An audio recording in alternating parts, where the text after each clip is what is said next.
మీకు లోహాల రాజు ఎవరో తెలుసా? పాదరసం. ఇది కేవలం ద్రవలోహం కాదు, చైతన్యవంతమైన జీవ పదార్థం. రసశాస్త్రంలో పాదరసాన్ని చైతన్య ద్రవ్యం అంటారు. ఇది అత్యంత చంచలమైనది, రసాయన చర్యలకు త్వరగా లోనవుతుంది.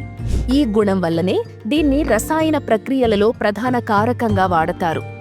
పాదరసాన్ని తీవ్రమైన శుద్ధీకరణ ప్రక్రియల ద్వారా సిద్ధ పాదరసంగా మారుస్తారు. ఇది సురక్షితమైనది, స్థిరమైనది, ఇంకా వైద్య గుణాలతో నిండినది అని చెబుతారు. దీనితో మకరధ్వజ అనే అమృతం తయారు చేస్తారు. ఇక పాదరసాన్ని శివునితో కూడా అనుసంధానిస్తారు.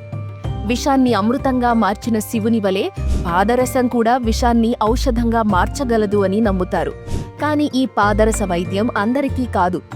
ఇందుకు పవిత్రమైన క్రమశిక్షణ, పద్ధతులు, యంత్రాలు అవసరం. సరిగ్గా చేస్తే ఇది ఆత్మస్థాయిలో వైద్యం చేస్తుంది. పాదరసం కేవలం లోహం కాదు, ఆధ్యాత్మిక పరివర్తనకు సాధనం.